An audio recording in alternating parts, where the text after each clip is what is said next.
Estamos en nuestra serie de nuestras virtudes formativas.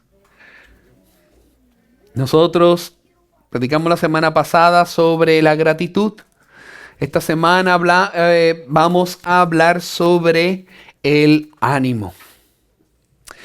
Entonces, vamos a leer en Romanos capítulo 15, versos 1 al 6. Romanos capítulo 15, versos 1 al 6. Así que nosotros, los que somos fuertes, debemos sobrellevar las flaquezas de los débiles y no agradarnos a nosotros mismos. Cada uno de nosotros agrada a su prójimo en lo que es bueno para su edificación. Pues ni aun Cristo se agradó a él mismo. Antes bien, como está escrito, los insultos de los que te injuriaban cayeron sobre mí. Porque todo lo que fue escrito en tiempos pasados para nuestra enseñanza se escribió, a fin de que por medio de la paciencia y del consuelo de las Escrituras tengamos esperanza. Y que el Dios de la paciencia y del consuelo les conceda tener el mismo sentir los unos para con los otros conforme a Cristo Jesús, para que unánimes a una voz glorifiquen al Dios y Padre de nuestro Señor Jesucristo. Amados, la palabra ánimo es algo que nosotros escuchamos muy constante en nuestros días. Pero ¿qué significa esa palabra ánimo? Rara vez nosotros nos detenemos a examinar qué queremos decir. Para la mayoría de nosotros, el ánimo, y he sido animado ahora con aire fresco que me está empezando a soplar, es una palabra amable en el momento más oportuno. Puede ser para otros una afirmación cuando nosotros nos sentimos inseguros, ese empujón cuando nosotros nos sentimos cansados o cuando nos sentimos que no somos suficientes. Y sin embargo, si nosotros somos honestos, ese tipo de ánimo no dura mucho tiempo. Puede que te digan que lo que estás haciendo va muy bien y aún así llegar a tu casa sintiéndote vacío. Puede ser inclusive que eres una persona llena ya de por sí, que estás viviendo una buena vida y aún no recibir ánimo para perseverar. Puedes estar rodeado de personas que te apoyan y aún así sentirte solo en tu propio corazón. Y no es que necesitemos estar motivados constantemente. Lo que realmente buscamos es algo firme en que poder apoyarnos. Algo que venga de afuera, algo más fuerte que nosotros mismos. Eso nos da una base segura y nos ayuda a seguir hacia adelante con confianza. Y aquí Pablo nos detiene abruptamente en seco y nos da unas descripciones de Dios que muchas veces nosotros pasamos por alto en todas las escrituras, porque se ve casi hasta escondido junto aquí en el versículo número 5 de Romanos 15. Dios quien da esa paciencia y ese ánimo. Dios, por su misma naturaleza y en todo lo que hace, es un gran animador. Es uno de sus atributos divinos. Desde el Edén y a lo largo de la historia, el Señor ha encontrado a personas quebrantadas y a personas con el deseo de servir y les ha dado palabras de esperanza que animan su alma. El Dios vivo animó a Josué cuando el liderazgo se sentía abrumador, pidiéndole a Moisés que lo fortaleciera delante de todo el pueblo. Levantó a reyes, levantó a sacerdotes, profetas y apóstoles, no solo para conducir y guiar a su pueblo, sino para calmar corazones temblorosos con recordatorios tiernos de su presencia y promesas fieles. Amados, esta es la razón por la que el ánimo se convierte en uno de los ministerios que definen al pueblo de Dios. El ánimo. Cuando los creyentes se reúnen, el ánimo debe de brotar de una forma natural, porque la gracia ha transformado los anhelos de sus corazones. Pablo le ordena a la iglesia: confórtense unos a los otros, en Primera de Tesalonicenses. Porque el desánimo es una de las armas más potentes del pecado. Amados, esto nos aísla a nosotros. El pecado nos acusa y nos deja exhaustos. Y recuerda a los corazones perdidos que Cristo es más que suficiente cuando nosotros recibimos ánimo. Incluso al abrir las Escrituras está destinada para producir ánimo, como nos dice Hechos capítulo 13. Porque cada página de su palabra nos susurra a nosotros la misma melodía redentora. Que el Dios poderoso y vivo ama a su pueblo con un amor inquebrantable. Ese es el ministerio del ánimo. Por lo tanto, no es opcional, vuelvo repito, no es opcional en el cristianismo. El ánimo es evidencia de que el evangelio está vivo entre nosotros. El ánimo florece donde el amor crece profundamente. Porque los corazones llenos de gracia no pueden contenerse, no pueden permanecer en silencio. Mientras que los hermanos y las hermanas luchan bajo cargas por las que Cristo murió para ayudarles a cargar. Pero también para mantener firmes a aquellos que están caminando fielmente y aún en buenos tiempos. Entonces, ¿qué es precisamente el ánimo bíblico? ¿Qué es? Aquí Kyle Huber nos dice a nosotros en este journal de nuestras virtudes formativas de Sovereign Grace. Él dice: el verdadero ánimo es levantar a los santos sostenidos en alto a Cristo y el tesoro de su evangelio para fortalecerlos para el servicio gozoso en él. ¿Y por qué? Solo porque Cristo cargó con el oprobio que nos pertenecía a nosotros. Nosotros somos ahora libres de la gracia, libres de la carga de agradarnos a nosotros mismos por eso. Y somos capacitados para sobrellevarnos los unos a los otros, edificando el tipo de comunidad unida y adoradora que solo el evangelio puede producir. Pablo nos va a mostrar tres realidades en Romanos 15, que juntas nos muestran cómo se ve realmente el ánimo formado por el evangelio, en la deuda que nos debemos los unos a los otros y el Cristo que lo modeló y lo hace posible, y una adoración que está diseñada para producir. Pablo llega al verso número 1 y hace algo inesperado. Él no solo se está dirigiendo a los fuertes, él se está uniendo a ellos. Dice: así que nosotros, que es los que somos fuertes. Eso es lo que está haciendo Pablo. Él se está incluyendo a sí mismo en la lista. No se pone por encima de ellos señalándolos con un dedo. Él se coloca entre ellos, a su lado, hombro con hombro. Y luego los invita a él también mirarse juntos en ese espejo que muchas veces nos incomoda a todos. ¿Y qué es lo que él dice? Él dice que los fuertes tienen una obligación.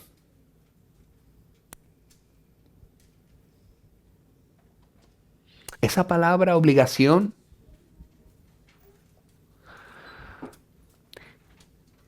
el tono que lleva del griego está hablando de que nos debemos una deuda.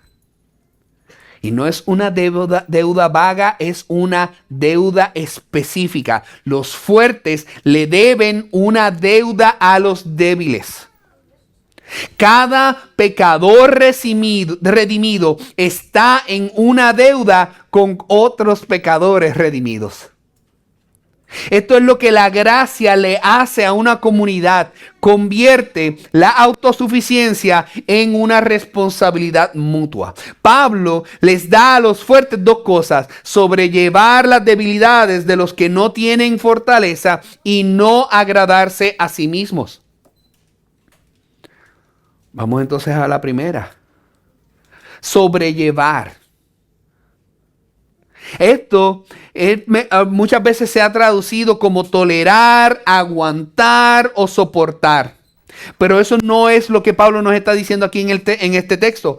Pablo la usa de la misma manera en Gálatas 6:2 cuando dice: lleven los unos a los otros sus cargas. Y hay algo mucho más profundo aquí. Mateo usa esta palabra en el capítulo 8 cuando dice que Jesús llevó nuestras enfermedades, citando Isaías 53. El siervo que carga los dolores de su pueblo. Esa es la forma que Pablo está teniendo en mente cuando habla aquí en Romanos.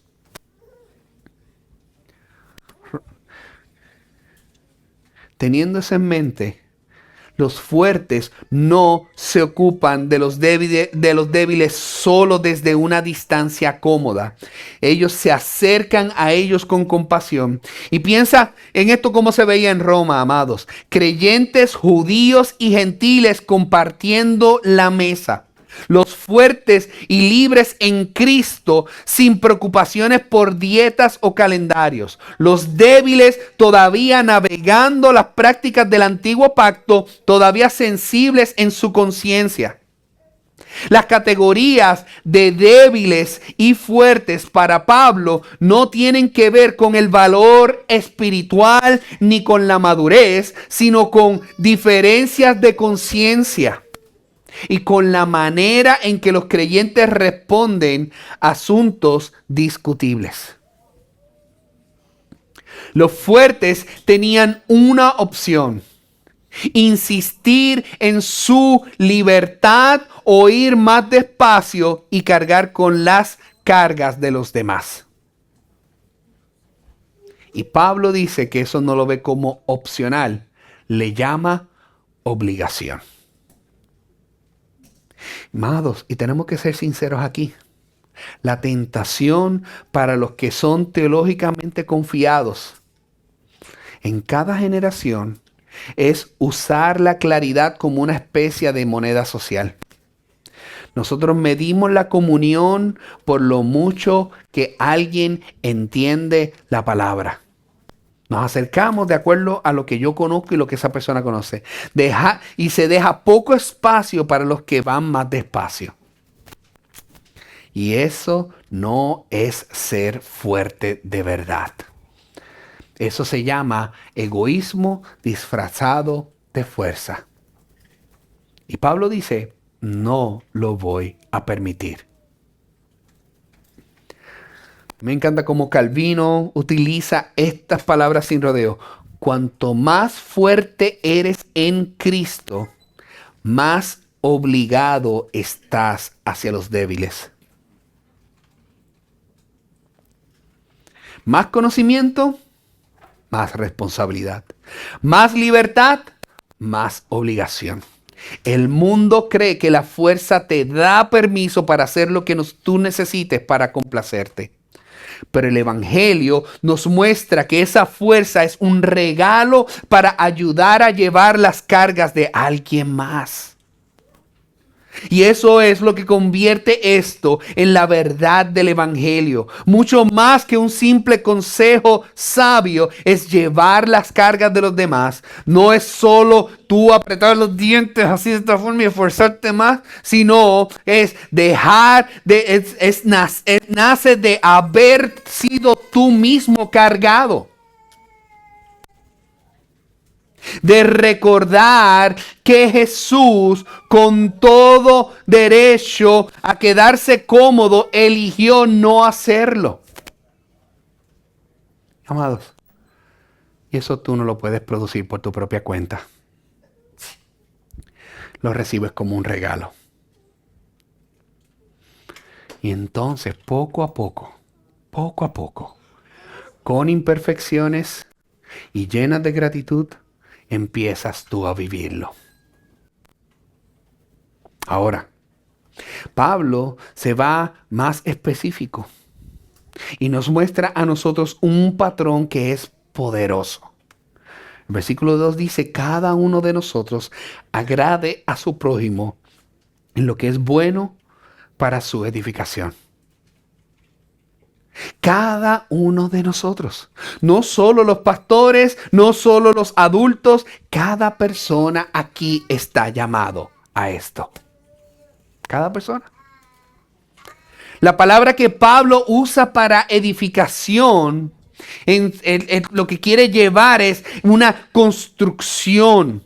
Estamos levantando algo, construcciones, pilares nuevos, poniendo bloque tras bloque, una palabra de construcción. No se hace algo así por accidente. Hay que presentarse, hay que traer los materiales, hay que traer las herramientas y trabajar con un propósito y una meta clara. Y Pablo nos describe una comunidad donde la gente de manera intencional, activa y constante se esfuerza para fortalecer la fe de los demás. Amados, no malinterpretemos esto tampoco. Pablo no está pidiendo que nosotros complazcamos a la gente solo por quedar bien. Ni tampoco nos está diciendo a nosotros, solo tienes que decir, oye, buen trabajo. Eso no es lo que el ánimo produce. Lo que describe es algo mucho más profundo y más hermoso. Esa hermosa disposición de dejar a un lado lo que tanto a ti te gusta, lo que bien podría tú disfrutar para ayudar a quien alguien más crezca en su fe. Y eso no es debilidad. Esa es la verdadera forma del amor. Y para que realmente nosotros sintamos la importancia, Pablo nos lleva entonces al versículo 3, porque ni aun Cristo se agradó a sí mismo. Amados, dejen que eso aterrice en ustedes. Aquel que creó el alimento no lo disfrutó para sí. Aquel a quien toda rodilla se debería de doblar, él no buscó complacerse a sí mismo. Y Pablo entonces nos trae el Salmo 69. Para mostrarnos cómo se veía eso en la historia. Los insultos de los que te injuriaban cayeron sobre mí. Los insultos dirigidos a Dios, el desprecio, el escarnio, cayeron sobre Jesús. Él se interpuso en el camino de todo lo que iba en contra del Padre. Y él dijo, esto cae sobre mí. Eso no es solo un ejemplo moral lo que está haciendo Cristo, es el fundamento de todo. La cruz no fue una consecuencia desafortunada de una buena vida, fue el acto deliberado, costoso y desinteresado de un Mesías que se negó a usar su poder para su propia comodidad. Que en cambio se puso bajo el peso de la ira divina dirigida a los pecadores y dijo, yo me encargo de esto. Y Pablo dice, ese es el patrón.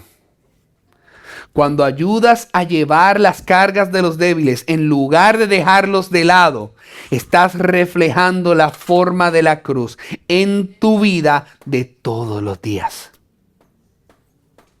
Pero Pablo hace algo que a menudo nosotros pasamos por alto con mucha facilidad. Si nosotros nos detenemos por un momento, como si nosotros pensáramos que esto fuese algo posible, el versículo 4 nos dice, ¿Qué lo hace posible? Porque todo lo que fue escrito en tiempos pasados para nuestra enseñanza se escribió, a fin de que por medio de la paciencia y el consuelo de las Escrituras tengamos ¿qué? Esperanza. Pablo afirma con autoridad que ese salmo antiguo, el que acaba de revelarnos la profunda forma del sufrimiento de Cristo, no se limitó a su tiempo. Lo escribió para todos nosotros aquí y ahora. Toda la inmensa riqueza de las Escrituras, los justos que sufren, el remanente fiel, el siervo que cargó sobre sí los oprobios, fue entregado con propósito claro. Y fue para formar en nosotros una esperanza auténtica, dulce y poderosa. No una esperanza superficial y frágil, sino una esperanza que está templada en la paciencia perseverante y en el ánimo constante que transforma vidas. Amado, imagina abrir tu Biblia y ustedes ver cómo descubren a un Jesús en el Salmo 69 y dice que absorbió los insultos, negándose a apartarse, recibiendo todo sobre sí. Y es ahí donde el Espíritu obra un milagro que tú jamás podrías producir por ti mismo. Una confianza inquebrantable. La certeza absoluta de que esta historia termina en un triunfo glorioso. Porque el Dios que vindicó al Cristo sufriente también levantará a su pueblo victorioso. Piensa en lo que eso significa ahora para ti mismo. Muchos de nosotros fallamos en aprovechar las oportunidades que exaltan a Cristo, que Dios coloca delante de nosotros para fortalecer y alentar a otros. Nosotros retenemos para nosotros palabras que podrían calmar corazones cansados, fortalecer a un creyente que está luchando, recordarle a un hermano o una hermana que la gracia de Dios está activamente obrando en ellos. O darle más energía a aquellos que tienen ímpetu. El pecado nos arrastra hacia adentro haciéndonos egoístas. Incluso en nuestras relaciones, a menudo nosotros estamos más enfocados en nosotros mismos que en la gloria de Cristo que brilla a través de otros. Pero Dios, en su bondad, nos llama fuera de ese hábito y hace el hermoso ministerio del ánimo. Amados, pero tenemos que reconocer qué cosas nos detienen a nosotros. Porque nosotros damos espacio a pensamientos orgullosos. El orgullo nunca está lejos del corazón humano. Silenciosamente nos tienta a desear reconocimiento, superioridad o control.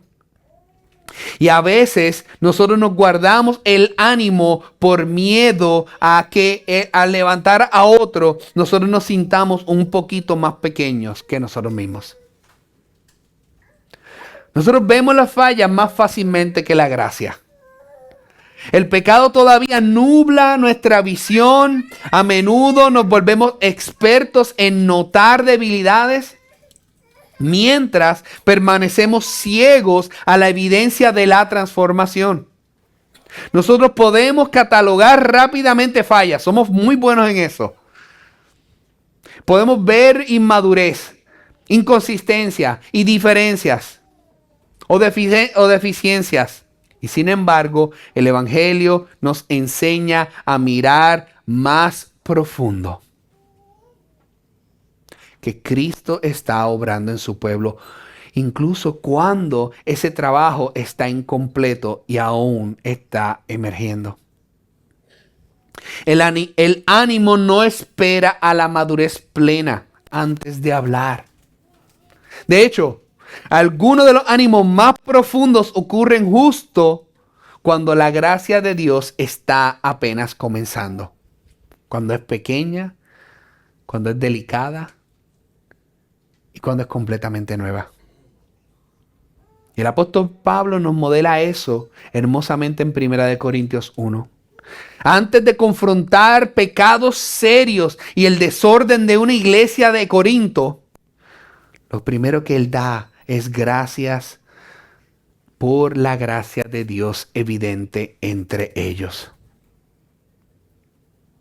Él no niega su inmadurez, pero tampoco ignora las huellas de la gracia. Pablo entendió que la corrección y el ánimo no son enemigos. Se puede corregir fielmente mientras aún se celebra la obra redentora de Cristo. No vemos tampoco principalmente como personas que dicen la verdad. Nosotros nos vemos a nosotros mismos de esa forma. Por supuesto, hablar la verdad es algo bíblico e importante. Nosotros necesitamos ser honestos si queremos ser fieles. Pero a veces nuestro decir la verdad viene alimentado de nuestro orgullo. Nos convertimos en críticos espirituales, siempre detectando lo que está mal en otros. Y la Biblia nos llama a algo mejor y mucho más equilibrado. Por eso, Pablo dice en 1 Timoteo 5 que corrijamos a otros con gentileza y no con palabras ásperas. Amado, la corrección importa muchas veces, pero no es el cuadro completo del ministerio de un creyente. La verdad de cada creyente no son solo sus luchas, es la gracia de Dios obrando en ellos. Es donde el Espíritu se mueve. Cristo los ha reclamado y el Evangelio produce fruto. El ánimo lo ve y lo que hace es proclamarlo. Nosotros vemos también el desafío de la mente y la boca. Ya podemos detectar a menudo algo bueno en otros, como una respuesta paciente, un servicio silencioso, una fe constante o una señal de crecimiento. Y nosotros pensamos, wow, eso es genial, eso es maravilloso, pero lo hacemos por dentro. Pero nunca lo decimos en voz alta. Esa palabra que lo podría fortalecer para permanecer se mantiene atrapada en silencio. El ánimo significa convertir lo que ves en palabras que dices. Dios creó las palabras para dar ¿qué? Vida, valor, fortaleza y esperanza. Y una sola oración amorosa puede cambiar el día de alguien y ser la gracia de Dios para ellos. Amados, no subestimemos decirle a alguien, veo a Dios obrando en tu vida. Puede ayudarles a seguir hacia adelante con fuerzas, incluso cuando se sienten cansados. Pero también una razón por la cual no animamos es porque no se puede sentir extraño. Para muchos de nosotros ofrecer ánimo se siente raro porque no lo hemos convertido en un hábito durante tanto tiempo. Esto es especialmente cierto en nuestras relaciones más cercanas, con nuestro cónyuge, con nuestros hijos, con nuestros amigos y la familia de la iglesia. Porque no estamos acostumbrados a escuchar palabras amables y llenas de gracia de nuestra parte.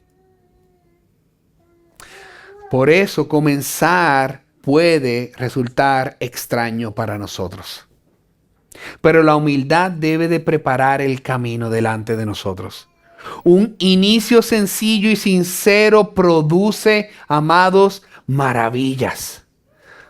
Cuando decimos con nuestras palabras, sé que no te he animado como debería, pero Dios está moviendo mi corazón y cambiándome en esto.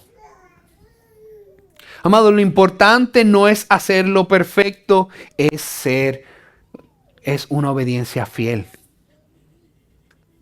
Mantener nuestra vista en el objetivo mayor es ayudar a otros a crecer, a fortalecerse en su caminar con Cristo. Ese es el propósito del ánimo.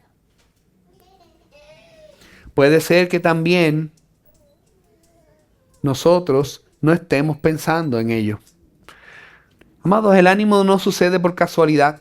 Requiere práctica intencional para convertirlo en un hábito constante de gracia.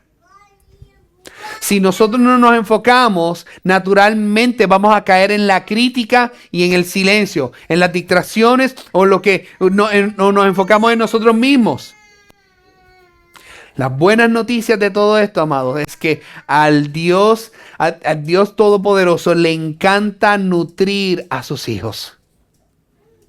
El Espíritu Santo nos capacita para compartir palabras que verdaderamente dan vida. Así que, vuélvanse a Dios en oración. Pídanle que les abra sus ojos a ver la gracia en otros y que los mueva y que enternezca sus corazones hacia ellos.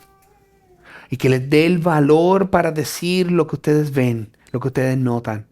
Y use sus palabras como canales de misericordia que edifican. Amados, qué hermosa realidad es que Dios elija a pecadores ordinarios para convertirse en ministros de ánimo en la vida de otros. Él no espera que nosotros seamos perfectos antes de usarnos. Incluso mientras nos santifica, nos permite participar para animar a su pueblo. Nunca olvides que el ánimo es una obra del Evangelio. Cada vez que le recuerdas a un creyente de la gracia de Dios, cada vez que apuntas a alguien a las evidencias del poder transformador de Cristo, cada vez que fortaleces la fe cansada con palabras verdaderas y amorosas, estás participando en el ministerio del mismo Jesús.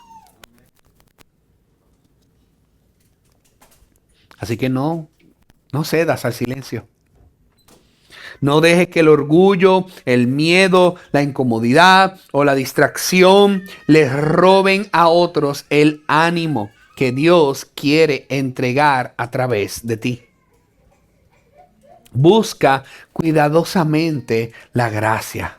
Habla fielmente sobre lo que ves y confía en que Dios usará incluso tus palabras imperfectas para fortalecer corazones, profundizar la fe y traer gloria a Cristo. Amados, ese es el patrón. Ese es el poder. Pablo sabe lo que está pidiendo y ha estado pidiendo a los fuertes que limiten su libertad y a los débiles que suelten su juicio. Personas formadas en culturas completamente diferentes, con historias completamente diferentes, sentadas en la misma mesa, llamándose familia entre ellos mismos. Él sabe que eso no se logra esforzándose más. Por eso Él ora en este versículo 5 y que el Dios de la paciencia y el consuelo les conceda tener el mismo sentir los unos para con los otros conforme a Cristo Jesús. Nota cómo se llama Dios. No solo Dios, no solo Padre, el Dios de la paciencia y el consuelo. Pablo toma exactamente el lenguaje del versículo 4 y señala directamente a la fuente. Él es quien imparte paciencia. Y Él es la fuente de consuelo. Una traducción más precisa es que es el Dios de todo ánimo. Y Pablo le dice, ese Dios les conceda este ánimo. Este es su deseo, su oración. Pablo no está emitiendo una orden, él está intercediendo. Él está tomando todo lo que les ha pedido y llevándoselo al único que realmente puede producirlo. Amado, eso no es debilidad, eso es sabiduría. La unidad que Pablo busca no puede fabricarse por fuerza de voluntad ni administrarse por políticas. Es un regalo y es gracia. ¿Y qué es lo que exactamente está pidiendo? Tener el mismo sentir los unos con los otros conforme a Cristo Jesús. Ese mismo sentir, en el griego lo que está buscando es llevar la misma mente, la misma orientación, los mismos instintos los unos hacia los otros. Pablo es cuidadoso, él no está orando por uniformidad teológica, él está orando por algo más profundo y es una postura en común. Una manera compartida de moverse juntos por el mundo. Conforme a Cristo Jesús, moldeado en aquel que miró al marginado y se movió hacia él. Aquel que miró al quebrantado y eligió no hacerse a un lado. La unidad que es meramente social, amados, es frágil. Y la unidad que es meramente doctrinal es fría. Pero la unidad formada alrededor de Cristo, esa unidad sigue volviendo a quién es Él y lo que Él hizo y lo que está construyendo. Amados, esa unidad se mantiene. Incluso cuando las personas son diferentes. Incluso cuando les puede costar algo. Pablo nos informa porque todo esto importa. Veamos el versículo 6.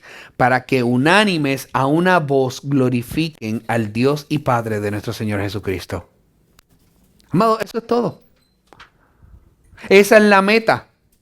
No una comunidad más armoniosa, no un programa de iglesia más efectivo, es adoración.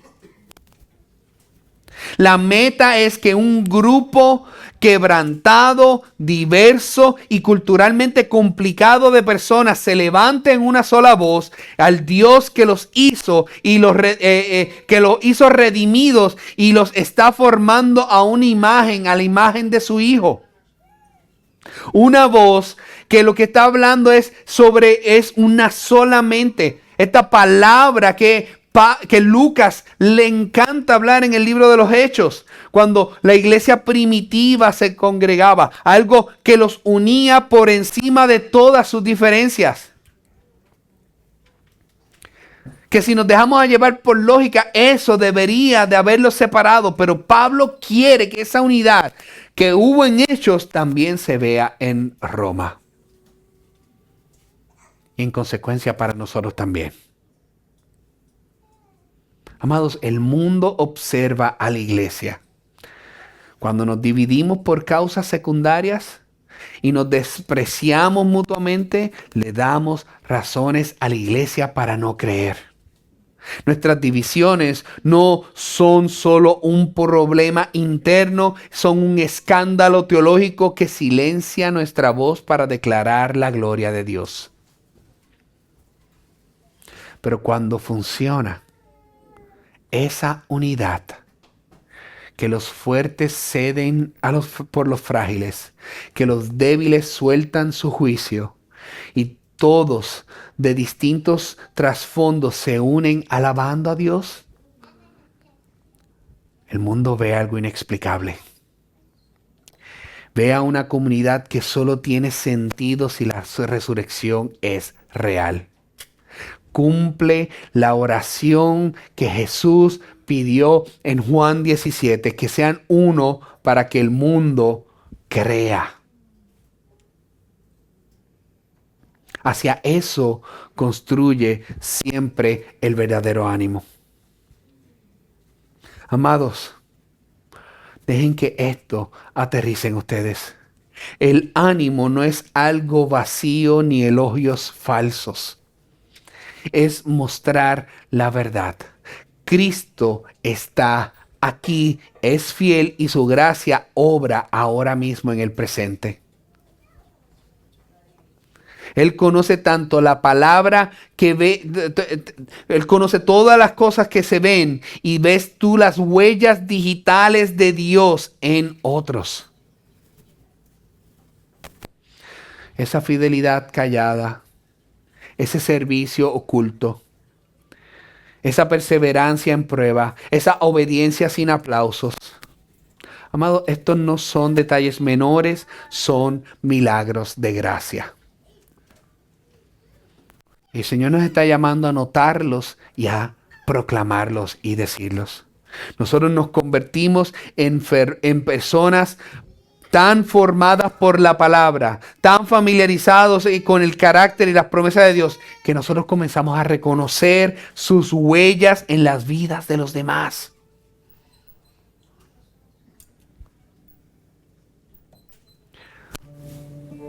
Amados, estos milagros de gracia están destinados a ser notados y expresados. El Dios que ordena esto es el mismo Dios que nos los da. No te entrega una obligación y Él se va. Él es el Dios de la paciencia y el Dios del ánimo. Él imparte lo que Él requiere. Y lo hace a través de una palabra viva, un Cristo resucitado y un Espíritu que incluso ahora está presionando esperanza en nuestros huesos de una iglesia ordinaria, imperfecta, pero llena del Espíritu.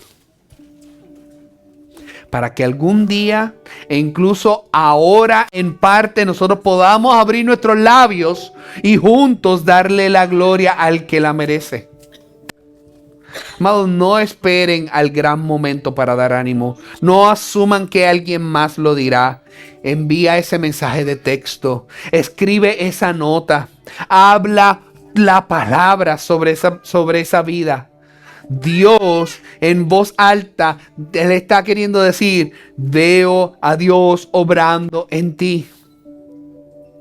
Amado, el mundo está lleno de críticos y la iglesia está destinada a sonar diferente.